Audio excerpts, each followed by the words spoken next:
When Verstappen Racing announced its switch to Mercedes-AMG in the GT World Challenge Europe, the reaction was instantly divided. Some saw it as nothing more than a business decision and an extension of Max Verstappen's personal interest in GT racing. Others, however, viewed it as a potential early signal of something bigger, especially given the timing, which can hardly be called neutral. This partnership begins just as Formula One approaches the 2026 regulation reset, a moment when the competitive order is still wide open and every team is effectively betting on its own future. Mercedes is known for its long-term planning, structural stability, and heavy reliance on data-driven development. Red Bull, on the other hand, went through a turbulent 2025, marked by internal conflict, key leadership changes, and growing uncertainty over the competitiveness of its Red Bull Ford power unit under the new rules. The key point is this: Max Verstappen is not just another Red Bull driver. He is the most valuable asset on the grid. And in modern Formula One, a driver of his caliber always thinks several moves ahead. While he is publicly committed to Red Bull for 2026, he has simultaneously established a genuine working relationship with Mercedes at a professional motorsport level. Not through political statements, but through real collaboration. Does this mean Max is definitely heading to Mercedes? No. But does it suggest he is quietly preparing an option should Red Bull fail to deliver in the new era? That is a far more relevant question. If you want to understand the bigger picture rather than just the headlines, make sure you subscribe and stay with us, because what follows is where the context really matters.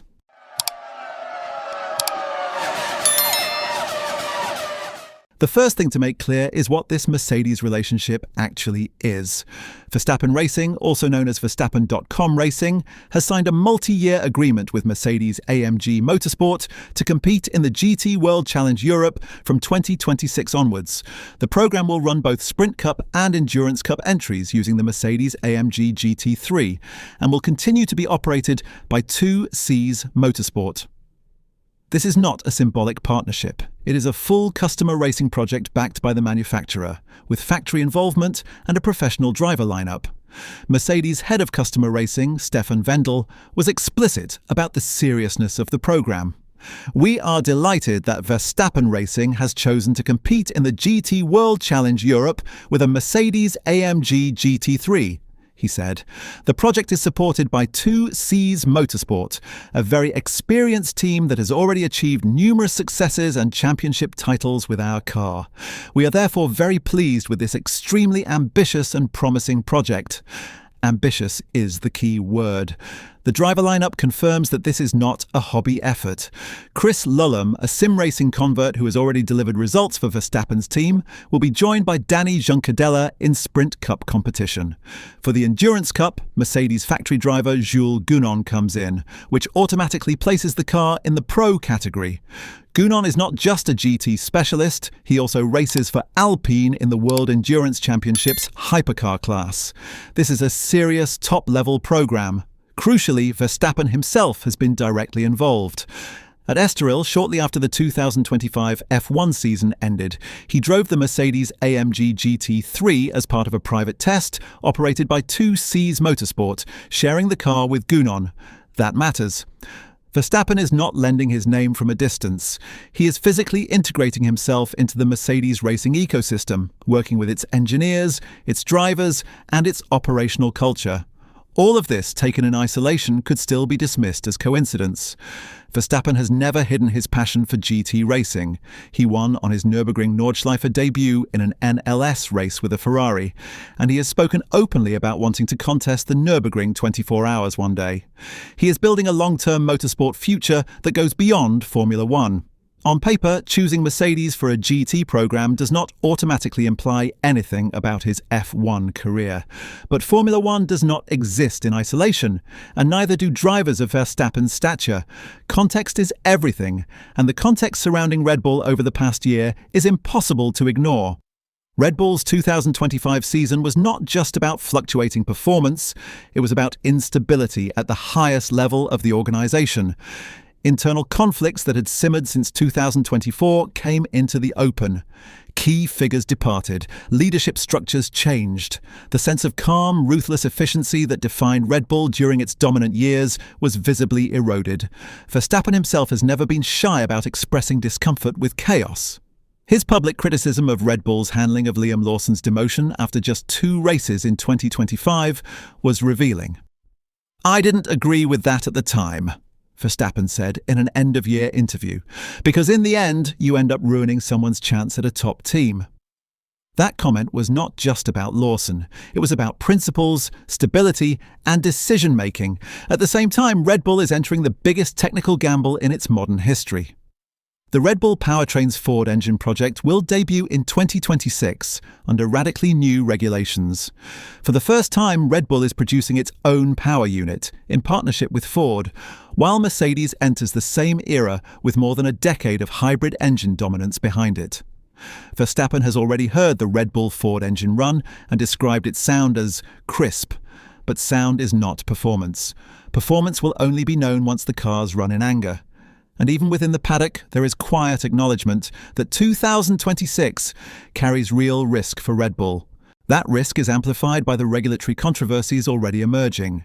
The FIA has been forced to clarify and tighten rules around fuel flow measurement and compression ratios, amid concerns that manufacturers may have been probing grey areas. Mercedes and Red Bull have both been mentioned as being at the centre of scrutiny from rivals. This underlines just how aggressive and uncertain the development race has become. Against this backdrop, Verstappen's contractual situation becomes particularly interesting. He is signed to Red Bull until 2028, but that contract includes performance-related clauses. These clauses have long been understood to give Verstappen leverage if Red Bull fails to remain competitive. While those clauses were not triggered in 2025, the post-2026 landscape is a different question entirely. Mercedes, for its part, has never hidden its interest. Toto Wolff has repeatedly acknowledged that Verstappen is a driver any team principal would want. During 2024 and 2025, Wolff confirmed that discussions had taken place. Mercedes also delayed locking down its long-term driver lineup, fueling speculation that it was keeping its options open. What makes the GT collaboration so intriguing is that it operates outside the political noise of Formula One. There are no press conferences about F1 futures, no contractual announcements, no awkward denials. Instead, there is practical cooperation. Engineers working together, drivers sharing data, trust being built quietly.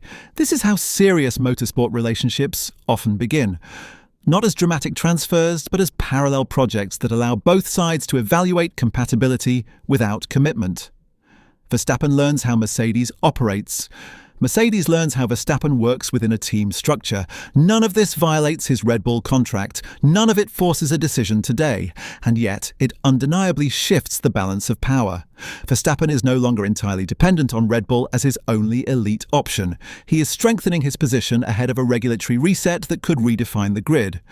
It is also worth noting what Verstappen has not done. He has not distanced himself from Red Bull publicly. He has not criticised the engine project. He has confirmed his intention to focus on the 2026 F1 season. This is not the behaviour of a driver actively engineering an exit.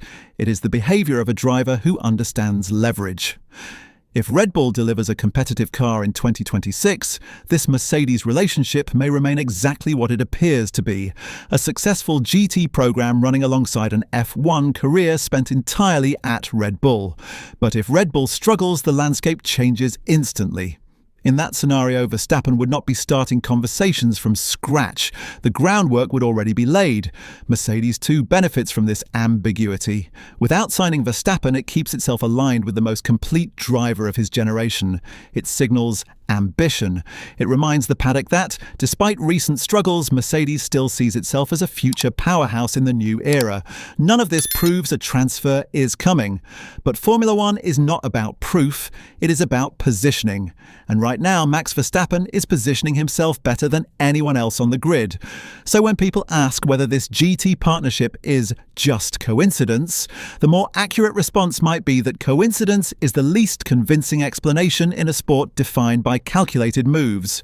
The real question is this: if Red Bull's 2026 project falters, would Verstappen hesitate to activate the options he is quietly building today? Or has that decision already been made in principle, pending performance? Let us know what you think by writing your view in the comments below.